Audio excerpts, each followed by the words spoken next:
नमस्कार, स्वागत है आपका जी बिजनेस में। मैं हूं दीपक डोभाल और आप देख रहे हैं आपकी खबर आपका फायदा। देश में कोरोना काबू में तो है, लेकिन यूरोप में हालात कुछ बिगड़ते दिख रहे हैं और एक अफ्रीकी वेरिएंट ने भी परेशानी बढ़ा दी है। अब चिंता की बात यह है कि जर्मनी और फ्रांस में ऐसे लोग भी बड़ी तादाद में कोरोना की चपेट में आ रहे हैं जिन्हें दोनों डोज लग चुकी हैं। ऐसे में वहां लोगों को बूस्टर डोज दिया जाने लगा है। हमारे यहां भी कई मामले ऐसे आ रहे हैं जिनका वैक्सीनेशन हो चुका है और फिर भी वो संक्रमित हो रहे हैं और अब हमारे यहां भी बूस्टर की बातें होने लगी हैं, इस पर बहस होने लगी है। आज हम इस पर चर्चा करेंगे और जानने की कोशिश करेंगे कि क्या कोरोना से सुरक्षा के लिए वैक्सीनेशन की 2 डोज काफी नहीं है? क्या कोरोना के बदलते जो वेरिएंट सामने आ रहे हैं उनको देखते हुए अब भारत में भी बूस्टर डोज लेने की जरूरत है? लेकिन चर्चा से पहले ये रिपोर्ट देख लीजिए। बहुत खास मेहमानों का पैनल आज हमारे साथ मौजूद है, लौट रहे हैं इस रिपोर्ट के बाद।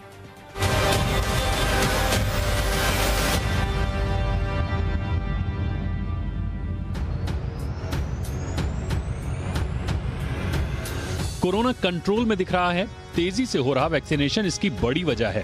देश अनलॉक हो चुका है। परेशानी की बात यह है कि कोरोना अब भी हमारे बीच बना हुआ है। हर रोज करीब 10,000 के ऐसे में बूस्टर डोज को लेकर एक बार फिर देश में बहस छिड़ गई है। तीसरी लहर की आशंका को देखते हुए national technical advisory group of immunisation देश में बूस्टर डोज की जरूरत पर स्टडी कर रहा है। ये संस्था ही सरकार को वैक्सीनेशन संबंधी सलाह देती है। हालांकि एम्स के डायरेक्टर और आईसीएमआर के महानिदेशक ने तीसरी या बूस्टर डोज की जरूरत से फिलहाल इनकार कर दिया है। इन्होंने कहा है कि ऐसा कोई साइंटिफिक एविडेंस नहीं मिले हैं जिससे साबित हो सके कि बूस्टर डोज की जरूरत है। WHO ने भी बूस्टर डोज को लेकर हामी नहीं भरी है और कहा है कि दुनिया भर के देशों की पहली कोशिश अपने नागरिकों को पहले दोनों डोज देने की होनी चाहिए। भारत की बात करें तो देश में एक प्राइवेट लॉबी है जो तीसरे डोज की वकालत कर रहा है, क्योंकि जिन निजी हॉस्पिटल्स ने वैक्सीन को स्टॉक कर रखा है उसकी एक्सपायरी अगले साल जनवरी से लेकर मार्च के बीच खत्म होने वाली है। अकेले महाराष्ट्र में 50 लाख से अधिक डोज निजी अस्पतालों के पास हैं। ऐसे में जबकि सरकार बड़े पैमाने पर सभी का फ्री में वैक्सीनेशन कर रही है तो निजी अस्पतालों के पड़े स्टॉक का क्या होगा? अब बात करते हैं कि तमाम पश्चिमी देशों ने बूस्टर डोज देना क्यों शुरू किया। दरअसल यूरोप के कई ऐसे देश हैं जहां कोरोना के मामले एक बार फिर से उछाल मार रहे हैं, इसलिए ये एहतियात के तौर पर बूस्टर डोज ले रहे हैं। दुनिया भर में ऐसे 36 देश हैं जहां बूस्टर डोज दी जा रही है। सबसे पहले इसकी शुरुआत जर्मनी, ऑस्ट्रेलिया, कनाडा और फ्रांस में हुई। ऐसे में परिस्थितियों के मद्देनजर बूस्टर डोज की जरूरत को सिरे से नकारा भी नहीं जा सकता। फिलहाल देश में तीसरी लहर को लेकर आशंका जरूर कम हुई है, लेकिन लोगों में कोरोना को लेकर लापरवाही भी देखने को मिल रही है। भीड़ भाड़ वाले इलाकों में लोग बेफिक्री से घूम टहल रहे हैं। वहीं दक्षिण अफ्रीका में कोरोना वायरस का नया वेरिएंट भी चिंता बढ़ा रहा है। ऐसे में ये कहना मुश्किल है कि खतरा पूरी तरह से टल चुका है। वहीं बूस्टर डोज को लेकर हाँ ना की स्थिति अभी बरकरार है। ब्यूरो रिपोर्ट, जी मीडिया। और आज के मेहमानों के परिचय से पहले आज के वो 3 सवाल जिनके इर्द गिर्द आज की बहस चलेगी और शो के अंत में आपको इन तीनों सवालों के जवाब मिलेंगे। पहला सवाल आज का, बूस्टर डोज की बात आखिर क्यों उठ रही है, क्यों उस पर बहस तेज हुई है? पहला सवाल आज का हमारा। दूसरा सवाल, क्या वाकई बूस्टर डोज की जरूरत है? जैसा कि हमने रिपोर्ट में बताया कि 2 धड़े हैं जो कहते हैं कि बूस्टर डोज की आवश्यकता है और दूसरी तरफ डॉक्टर भार्गव जैसे व्यक्ति भी हैं जो कहते हैं कि बूस्टर डोज की फिलहाल कोई आवश्यकता ऐसी है नहीं। तीसरा सवाल, नए वेरिएंट्स ने जो चिंताएं बढ़ाई हैं, क्या वाकई में उसका निदान सिर्फ बूस्टर डोज से ही मिलेगा? क्या बूस्टर डोज उस पर कारगर होगा या नहीं?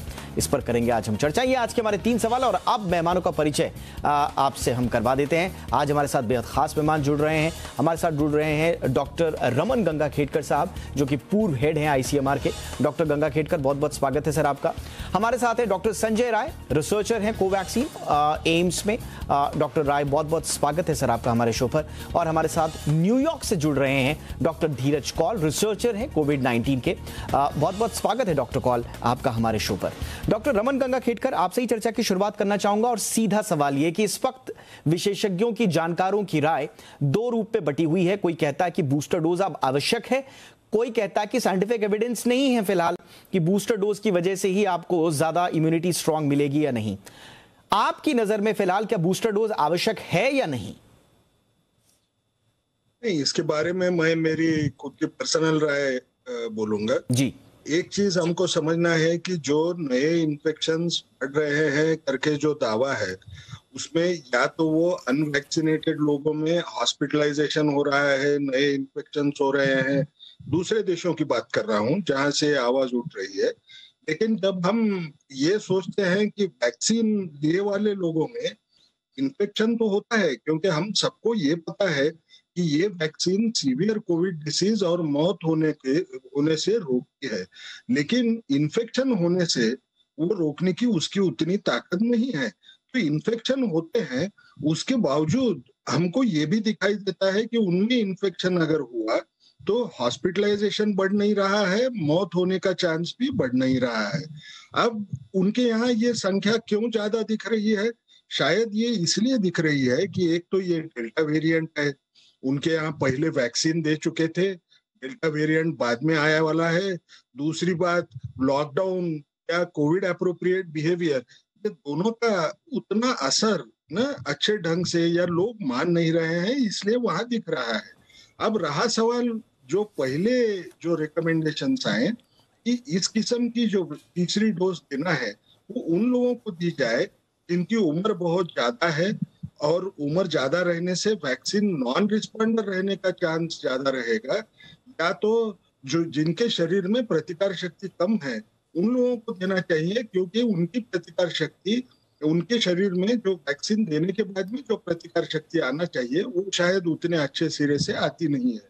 उन लोगों में देना ठीक है, लेकिन सब लोगों को देना चाहिए ऐसा अभी तक कोई इतना अच्छा एविडेंस अभी तक आया है ऐसे मैं मानूंगा नहीं। फाइजर का भी जो आया है, इजराइल का भी जो आया है, उन कोई डेटा में अभी तक ये नहीं दिख रहा है कि हॉस्पिटलाइजेशन बढ़ रहा है वैक्सीनेटेड लोगों में, या मौत होने की आशंका बढ़ रही है। तो इसमें मैं शायद अभी समझूंगा कि हम लोगों ने प्रूडेंट एविडेंस की जांच करनी चाहिए। एक झटके में डिसीजन सारे लोगों को देने का तो सोचना शायद गलत ही रहेगा, लेकिन जो बाकी जो वल्नरेबल पॉपुलेशन है उनमें देना चाहिए क्या, उसके ऊपर सोच करना ये जरूरी रहेगा। बिल्कुल डॉक्टर राय, बिल्कुल सही बात है। जैसा कि WHO ने भी कहा है कि जो प्राइमरी वैक्सीनेशन सीरीज है आप उसको प्रायोरिटी पे रखें बजाय बूस्टर डोज के, क्योंकि इससे फिर बहुत सारे वंचित लोगों तक वैक्सीनेशन की जो प्राइमरी डोजेज हैं वो नहीं पहुंच पाएंगी।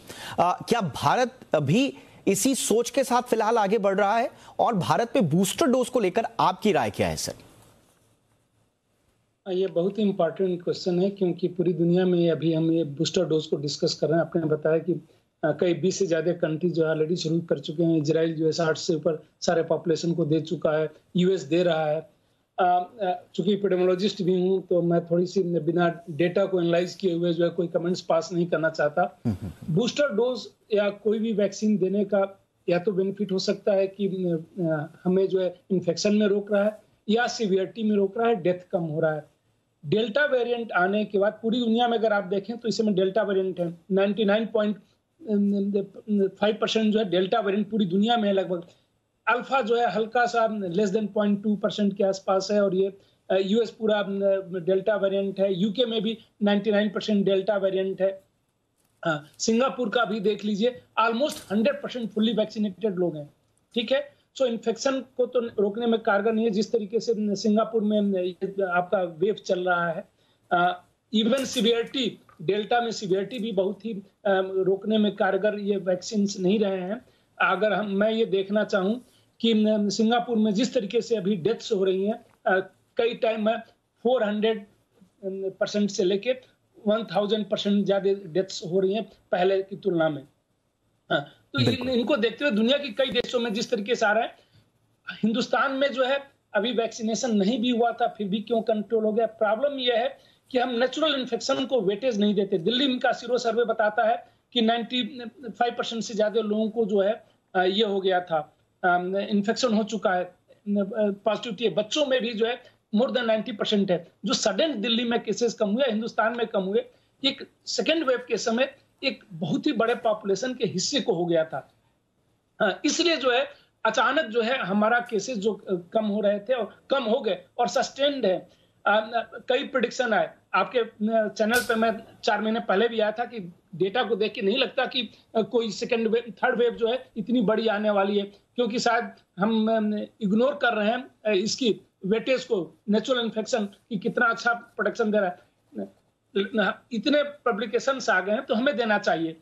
अभी तक कोई डेटा ऐसा नहीं है कि बेटर प्रोटेक्टेड है बूस्टर के बाद। एंटीबॉडीज लेवल बढ़ना ये नहीं दर्शाता है कि आप बेटर प्रोटेक्टेड हैं। एंटीबॉडीज तो वायरस के भी कांटेक्ट में मैं आऊंगा तो एंटीबॉडीज लेवल में बढ़ जाएंगे, तो मैं वायरस से एक्सपोज अपने आप को नहीं कराऊंगा। वैसे ही जो है जब भी आप बूस्टर देंगे 3 और 4, बट वह रियली कितना प्रोटेक्शन प्रोवाइड कर रहा है, ये प्रॉक्सी इंडिकेटर हम नहीं मान सकते कि एंटीबॉडीज लेवल बहुत है। एंटीबॉडीज लेवल अगर बहुत रहता तो जितने मैसेंजर आरएनए वैक्सीन है स्पेसिफिक एंटीबॉडीज बनाते हैं, और इवन नेचुरल इम्यूनिटी से अगर आप देखें तो स्पाइक प्रोटीन के अगेंस्ट उनकी जो इम्यूनिसिटी है कई टाइम्स ज्यादा है। उसके बाद भी जो ब्रेक थ्रू इन्फेक्शन इतने हो रहे हैं, तो सबको हमें देखना पड़ता है। आज की डेट में कोई ऐसा एविडेंस नहीं है जो ये कहे कि उनको फायदा है जिनको हम दे रहे हैं। हाँ, बट बिल्कुल सर, मैं यहाँ पे रोकना चाहूंगा और मैं थोड़ा डॉक्टर राय के पास माफ कीजिएगा, मैं डॉक्टर कॉल के पास अब जाना चाहूंगा। डॉक्टर कॉल, बिल्कुल इसमें कोई शक नहीं है, जैसे कि हमारे दोनों पैनलिस्ट ने अब तक कहा है कि कोई ऐसा कोई ठोस साइंटिफिक एविडेंस नहीं है कि बूस्टर डोज से ही फिर आपको फाइनल प्रोटेक्शन मिल पाएगी। उसके बावजूद यूएस में हम देख रहे हैं वहां पे न सिर्फ शुरू हो चुका है बल्कि सीडीसी के जो आपके डायरेक्टर हैं वेलेंस्की साहब, उन्होंने तो रिकमेंड किया है कि 18 साल से ऊपर के सब लोगों को बूस्टर डोज लगनी चाहिए, जबकि हम वहां पे देख रहे हैं कि 4 करोड़ से ज्यादा लोगों ने तो अभी वैक्सीनेटेड हुए ही नहीं है। उसके बावजूद यूएस बूस्टर डोज पर जोर दे रहा है, क्यों? नमस्कार, thank you for having me on the show. जैसे कि आप जानते हैं अमेरिका की तकरीबन 59.1% आबादी फुली वैक्सीनेटेड है, और इंडिया ने भी बहुत अच्छा काम करते हुए 30.6% आबादी को फुली वैक्सीनेट कर चुके हैं। अमेरिका के अंदर देखिए एक बड़ा तबका है जो वैक्सीन में बिलीव नहीं करता, नेचुरल इम्यूनिटी में ज्यादा बिलीव करते हैं या फिर होलिस्टिक मेडिसिन में बिलीव करते हैं। हम एज अ डॉक्टर पैनल, मैं खुद कई क्लोज टू 50-60 इंटरव्यूज देख चुका हूँ डिफरेंट मीडियाज पे, here to encourage people vaccinate करें। अब हम $200-250 देने को तैयार हैं अगर आप वैक्सीनेट करा, लेकिन बहुत मुश्किल है उन लोगों को कन्विंस करना। और अब यहाँ पे कोविड अप्रोप्रिएट भी बिहेवियर भी फॉलो नहीं किया जा रहा है, तो वो जो आबादी है वो बहुत हार्ड है टारगेट करना और मोटिवेट करना कि वैक्सीन करें, but the efforts are on. लेकिन जो आपका मूल सवाल था बूस्टर के ऊपर अगर मैं आऊं, तो अमेरिका के अंदर देखिए हम ये बात जानते हैं कि 6 महीने के बाद आफ्टर इवन फाइजर और मोडेर्ना और J&J सबने कबूल किया है, जो भी स्पाइक प्रोटीन पे काम कर रहे हैं mRNA वैक्सीन, कि उसकी एंटीबॉडी जो लेवल्स हैं वो गिरती हैं, और जब आप बूस्टर देते हैं तो वो वापस ऊपर एक अच्छे लेवल तक प्रोटेक्शन प्रोवाइड करती है ना। क्या बूस्टर की वजह से इन्फेक्शन के रेट्स कम हुए हैं, इसका कंक्लूसिव डाटा अभी तक नहीं है। प्रीलिम डाटा कुछ हद तक इस पे इंडिकेट कर रहा है। Minnesota, California, Florida, New York, Utah और कोलोराडो की अगर आप डाटा लेकर चलेंगे, खास तौर पे जीरियाट्रिक पेशेंट ग्रुप देखिए, तभी हमारा कंक्लूसिव, मैं खुद भी एक नेफ्रोलॉजिस्ट के साथ साथ जीरियाट्रिशियन भी हूं, तो यहाँ पे जो जीरियाट्रिक वर्ल्ड हम लोगों ने बहुत पुश किया था कि हम बूस्टर दें, क्योंकि 65 के बाद इम्यूनिटी कमजोर हो जाती है, और ऐसे लोगों को जिनका वीक इम्यून सिस्टम है, जैसे किडनी फेलियर के patient, diabetes, liver failure, cancer and so on and so fourth, उन पेशेंट्स के लिए बूस्टर हम लोगों ने मेडिकल कम्युनिटी में पुश किया था। नाउ अब 18 साल के बाद जो ये बूस्टर अप्रूव हुआ है, पहली बात तो ये है हमारे पास एप्रोप्रिएट अमाउंट ऑफ काफी वैक्सीन पड़ी हुई है। ये बात बिल्कुल आपके कुछ पैनलिस्ट की मैं सुन पाया था जिन्होंने बोला अभी तक 100% कंक्लूसिव डाटा नहीं है कि बूस्टर आपकी हॉस्पिटलाइजेशन को प्रिवेंट करता है।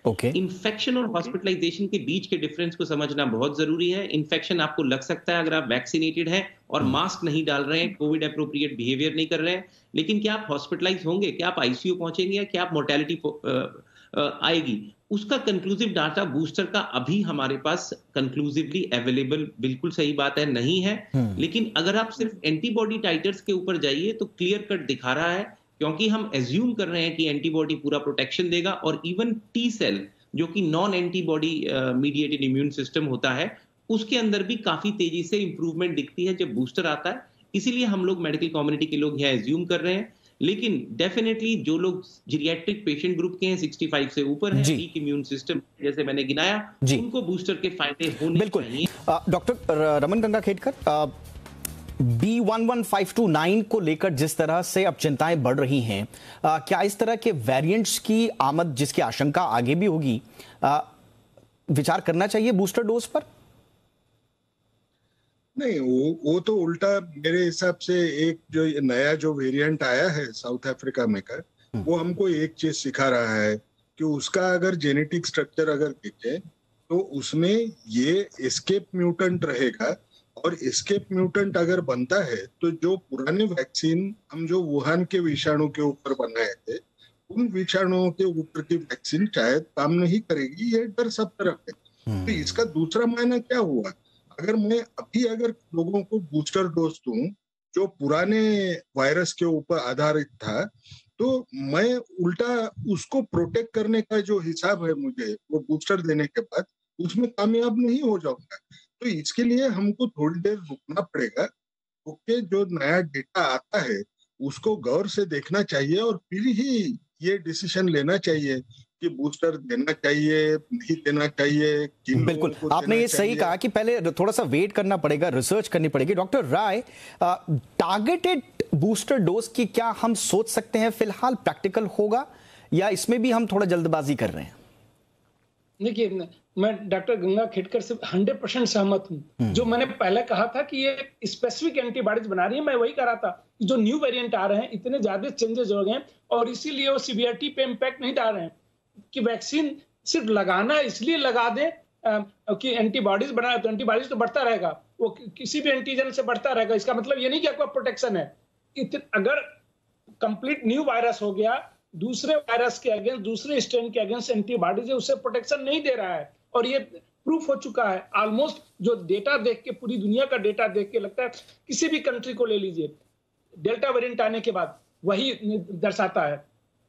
जहां तक किसी भी ग्रुप को देने की बात है, अगर न्यू वेरिएंट से हमें खतरा है, देखिए कब देना चाहिए। वैक्सीन की एक हमें बतानी पड़ेगी कि ये बेनिफिट है कि सीवियरिटी कम होगा या इस वेरिएंट से रोकेगा।